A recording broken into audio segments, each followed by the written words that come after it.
Okay, wow. Well, I've just seen an amazing presentation for the new World of Warcraft patch 10.1, Embers of Neltharion, and you don't have to listen to me talk about it because I've got two superstars of Blizzard Entertainment and Team 2 to talk about it instead. I was about to introduce you, but I'm going to let you guys do that. Well, I am Steve Danuser. I'm the lead narrative designer of World of Warcraft. I am Morgan Day, one of the associate game directors on World of Warcraft. Fantastic. And before we get started, because I've got so many questions that I've written down in about 5 minutes to ask you here, pertaining to gameplay and setting and story and lore and all sorts, I just want to take a moment before we do anything to sincerely thank you for Dragonflight, because it's a genuine banger in pretty much every respect. It's really, really good. Like, as a player, and I think I speak for a lot of people here, not here, there's no one else here, it's just me, but you know, in the community, when I say that, like, yeah, the game hasn't felt this good since probably Legion, you know, like maybe even before. It's a really, really good time to be playing World of Warcraft as a player, so thank you. We love to hear it. Yeah, we've all been enjoying it ourselves as well. You know, we're all avid fans of the game and play the heck out of it, so it's always fun to hear that from the community, so thank you as well. So we have just seen the opening kind of announcement, if you like, of 10.1. We've had a cinematic, which is what I would like to talk about first, because you know there's an interesting setup to this patch before we get onto any of the sort of gameplay aspects. And so in that cinematic, we've seen the Sundered Flame kind of spying on the Primal Incarnates as they get the kind of, looks like a kind of a magic map thing, which is going to lead them to Abberus, which is Neltharion's secret laboratory, which is just such a great thing to say.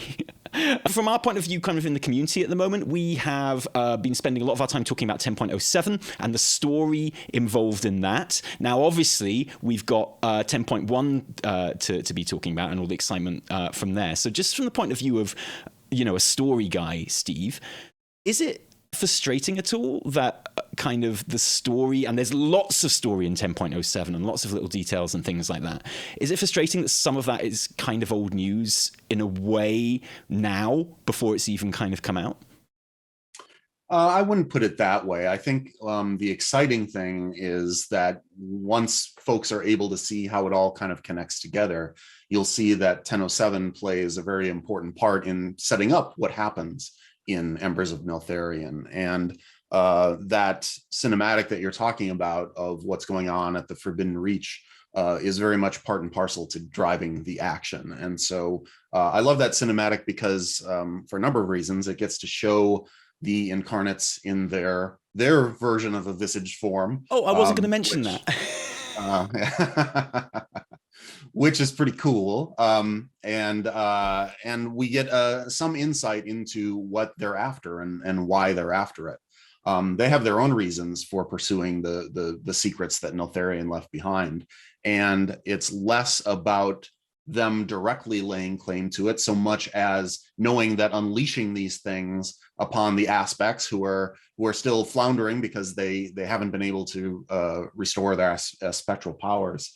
They know this will, what lies beneath will kind of serve as a dagger to strike at the hearts of Alexstrasza and the others. So that's a really cool storyline to play out. And then we get to see Sarkareth, who has a very big role in Embers of Neltharion, and what he's after, that quest for a legacy, that belief that he deserves whatever Neltharion left behind, that he should lay claim to it for his people, and how that puts him into contention with Emberthal and the others. So that's a really cool storyline that gets to play out, and those pieces connect through one another from the end of the Dragonflight launch experience through 10.07 and into Embers of Neltharion.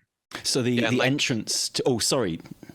You know, like you mentioned, you were kind of scratching at the surface of something that we've actually talked a lot about, which is just the philosophy of our content updates and, like, you know, trying to get things into players' hands at a really satisfying pace. You know, 10.07 is something that you might not have even seen a patch like that in the past. And philosophically, what do we want to use this content update for, right? Like, what are players going to be excited about? And, you know, Steve kind of touched on it there, but just that opportunity to foreshadow what's coming next? Where is the next big place?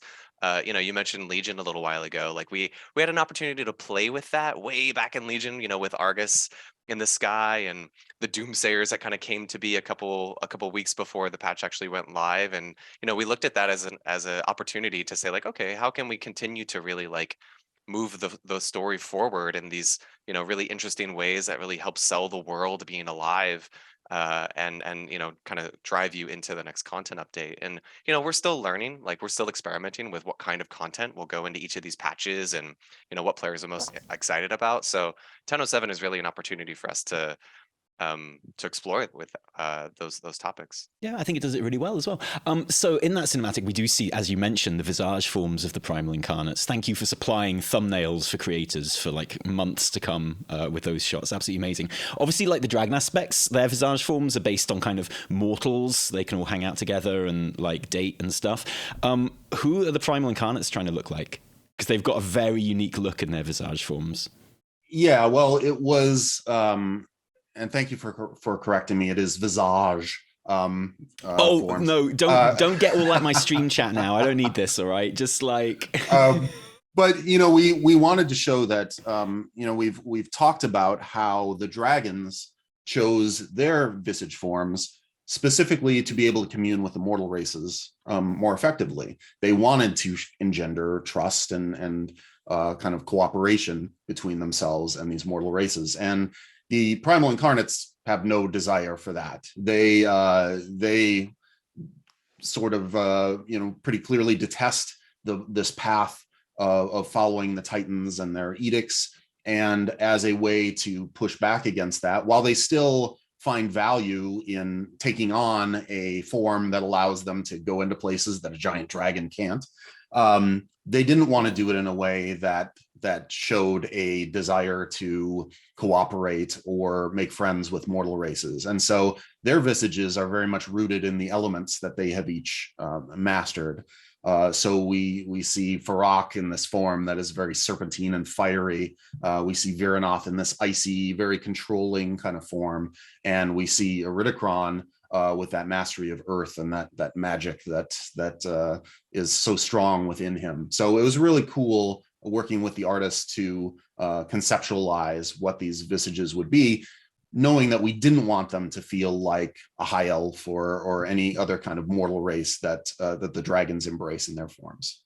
Yeah, and it really kind of shows off that difference of philosophy between the aspects and the incarnates, right? Like one is very inviting and we want to play nice, and the others are like, how intimidating can we be, right? Like a statement of intent sort of thing. Yeah. And I think exactly. the different characteristics of the primal incarnates come through really well in that cinematic as well. And obviously like Vyrak is obviously very hot-headed and impulsive, and Viranoth is, like you say, very cool. She's the ice girl, right? Yeah, I get it, and it's cool. It's like it really works. Moving on to the actual patch itself and the setting for the patch, which feels wild to have like a whole new zone after what feels like a new zone in the Forbidden Reach for 10.07 already, which is brilliant.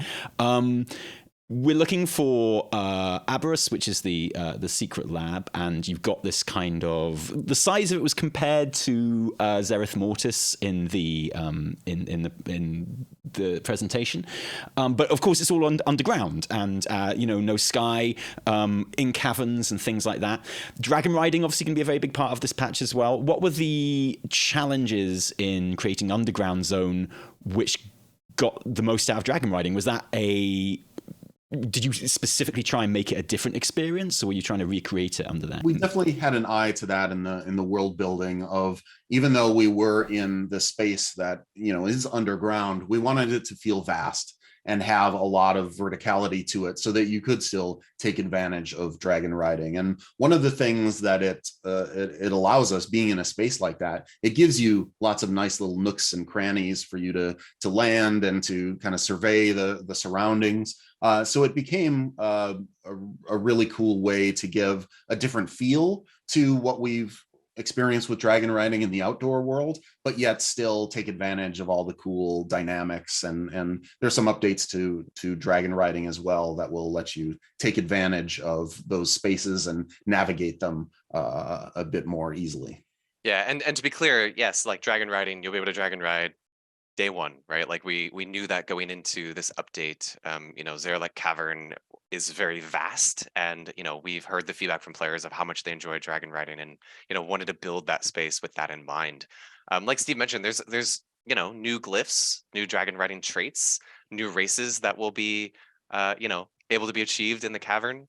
And actually, one of the things that when we talked about was just that idea of like, as you swoop through the cavern and like sticking really close to the floor, the new Dragonriding trait is actually called ground skimming, and that'll let you regenerate vigor, even outside of that top speed mode, just as long as you're skimming the ground. And there's some really cool, That's literally how I effects that fly. happen. That's awesome. I know, and That's my favorite way to do it too. I love just like coming in low. And Oh stuff. yeah. Once you get the hang of it, just being low on the ground, seeing how far you can Totally. put. Yeah, that's the good stuff. Totally. So that's a new trait that will be available, in Embers of Neltharion, and there's new glyphs that you need to find to kind of unlock it. But yeah, we're really excited to see Dragonriding in this new space. And new dragon races there as well, obviously. Yeah, new dragon races there as well. Is there any plans to kind of because a great thing about dragon racing I really enjoyed in the alpha of Dragonflight, which I actually haven't taken part in since the game went live, is multiplayer kind of dragon races. For some reason, that's just something that the player base, from my point of view, maybe you've got different figures, doesn't really engage with. But they're brilliant. They're so good. We had so much fun with them on the alpha. Is there any sort of thoughts about encouraging people participating in those? Maybe kind of set events or rewards or something? Yeah, I mean, that's certainly something that has been discussed. That was when we were initially developing Dragonriding, that was a thing that we were all like, okay, we have to be able to race against other people. Like that was almost the goal, is to create an element of mastery and excitement with Dragonriding, that you could do a race and be like, yeah, I'm really good at this. I'm faster than you. Let me kind of show that off.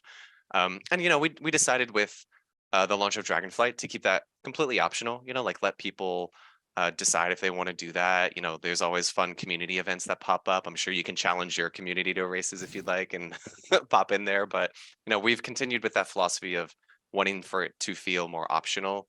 But, we've had a lot of conversations around, just Dragonriding is such a joy that like, what are other types of content that we could create that really leverages Dragonriding, right?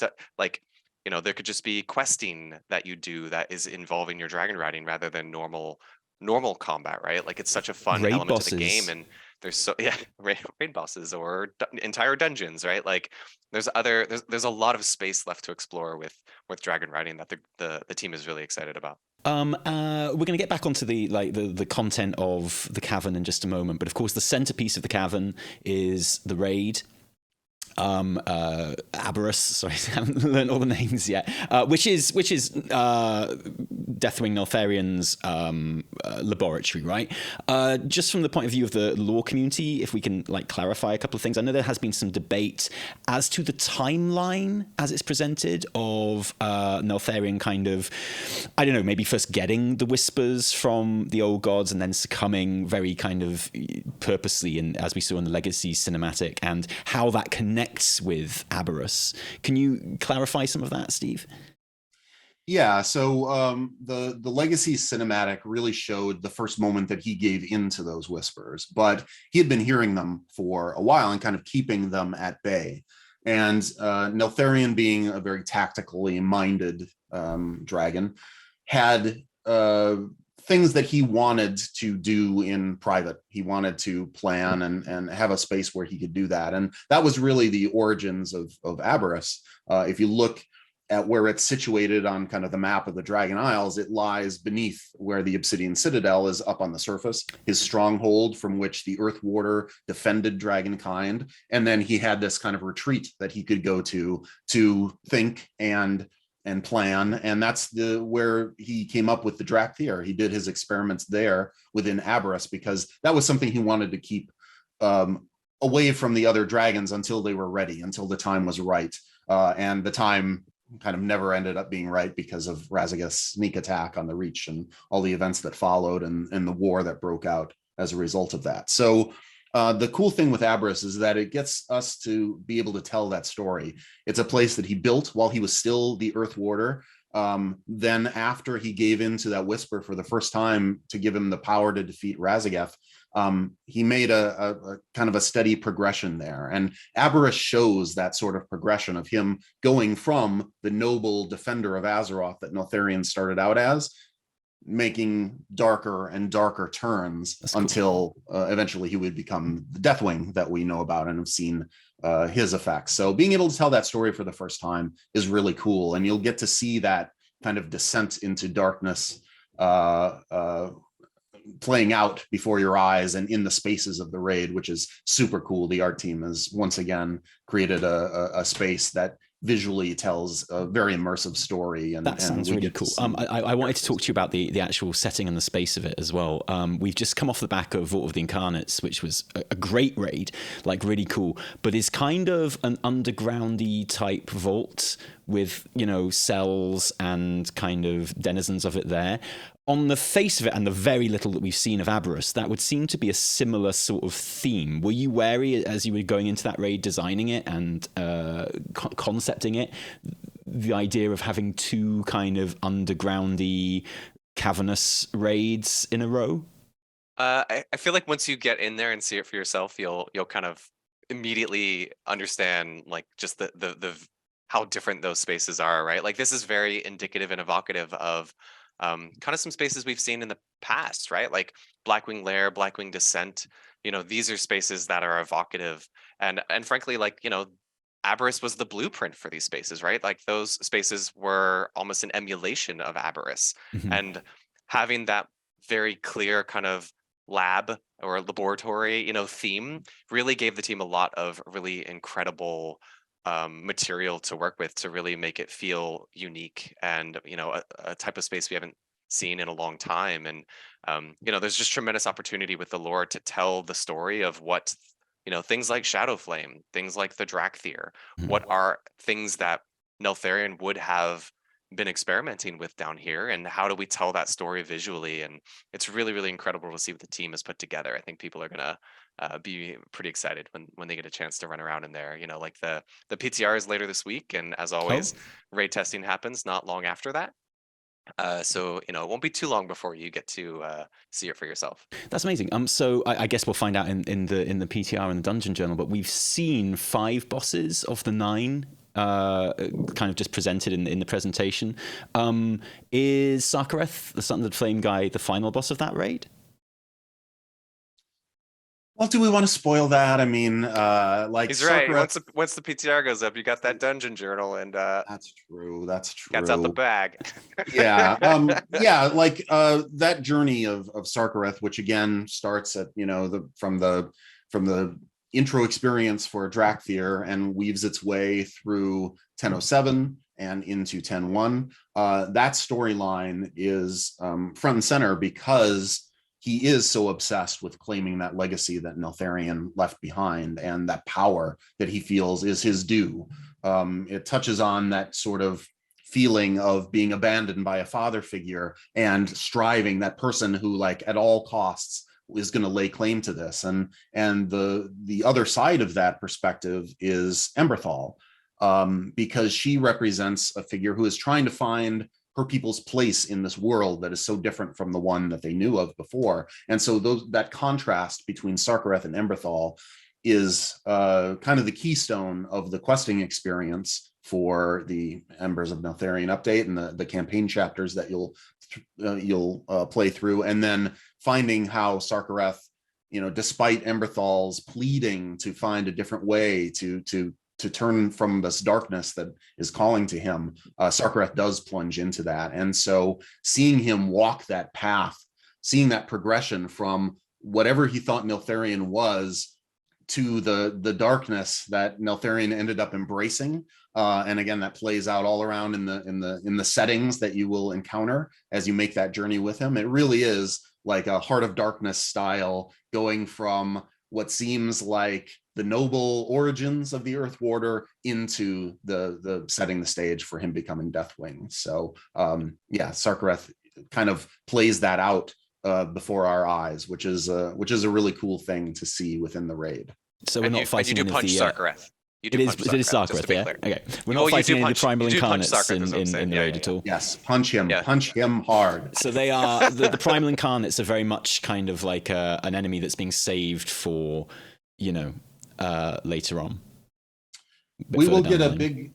a big taste of one of them in particular. We'll encounter Farok because he's gone down here to bathe in the molten fire that Abberus was built atop, and that will have a tremendous effect on him. And we will see in the updates, you'll also get to go back to the outdoor zones of the Dragon Isles and see Farok launching assaults on those zones. So his power being unleashed on the Dragon Isles is definitely present, and it kind of ups the stakes for what we see of the Incarnates, and their long-term goals are fundamental to the ongoing story of Dragonflight. That's cool. I'm going to make these are all brilliant answers. Thank you. But I've got so many questions. I'm going to make them a bit more quick fire now, if that's okay.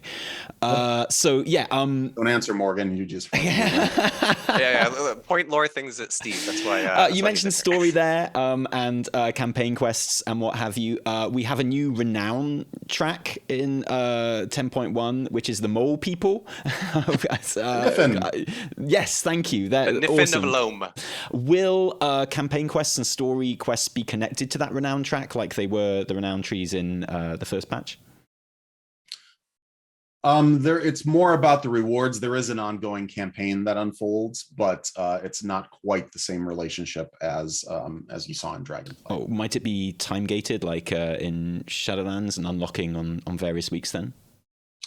There is some, because when you get into updates and there's, timing of the raid opening and things like that, we need to kind of coordinate some of the story beats so that they fall accordingly.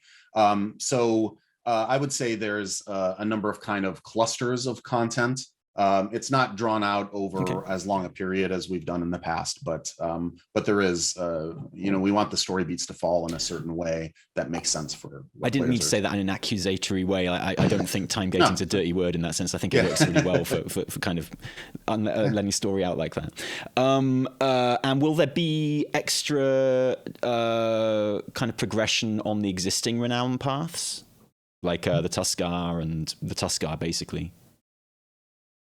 That's all they care about, just the Tuskar. Really. I don't believe so, but we have, a big piece of feedback we heard and definitely, want to deliver on is that, Zarelek Cavern is an addition to the Dragon Isles. We still, like Steve mentioned, there's Fyrak assaults that are going to happen in the existing zones. We also plan to update a lot of the kind of public events that you might have become fond with, some of like fishing and feasts, so that for season 2, those will still be good rewards and as rewarding as they were at launch. So we want to make sure that that content comes with us. Cool. And that Zarelek Cavern is a supplement to it's on top of things that people are already really excited about. Awesome. And going on to the dungeon side of things in season 2, how did you go about choosing the legacy dungeons? I feel like there are some dungeons which are obviously quite obvious picks thematically, like Vortex Pinnacle and things like that, and Neltharion's Lair and what have you. Is there any significance to Underrot? Mostly through darts at a dartboard. No. I'm just joking. Like everything else you do, right? No, I mean, like I said, for season 2, the other 4 Dragonflight dungeons that had not been in the Mythic Plus pool will be there. So Neltharis, Oldemon, Halls of Infusion, Brackenhide. Just to get it out there, we're very awares. We've all seen the community feedback around some of those dungeons that maybe need to have some things looked at pretty carefully. So we're definitely going to do that. And then in terms of the other dungeons, like you mentioned, there's definitely some really amazing opportunities for callbacks, right? Like Neltharion's Lair, Embers of Neltharion. Like it felt like that was an obvious callback. We're going to be seeing the Drogbar in Zarelek Cavern, so it just felt like a really cool thematic hook. Freehold was really just a fan favorite. Like I felt like the community would never forgive us if Freehold wasn't in season 2. But Vortex Pinnacle is the first time we've had a Cataclysm dungeon, right? Totally, yeah. So there's definitely some experimenting there just to see, like, hey, how does this hold up? And what are things that we need to do to kind of bring that up to par? Like we very much don't want to repeat, Shadow Moon Burial Grounds was the obvious kind of outlier. So the further back we go, the more we have to take a closer look at it. And we're definitely, kind of pushing the limits there and seeing how some of these older dungeons hold up. And, we're excited about that. But yeah, it was a mix of just community feedback as well as what opportunities do we have for thematic hooks. Awesome. Could we see some more Cataclysm dungeons as the expansion goes on?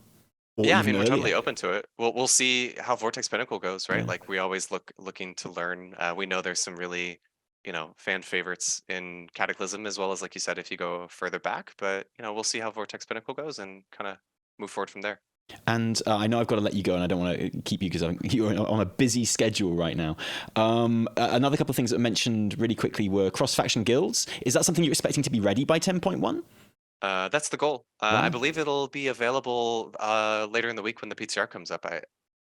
I'll have to fact check myself later, but I'm pretty sure, yeah, that's something that we're looking to get into Embers of Neltharion and should be available day one of the PTR. And does that mean that basically it's time just to let Horde and Alliance just communicate freely in game?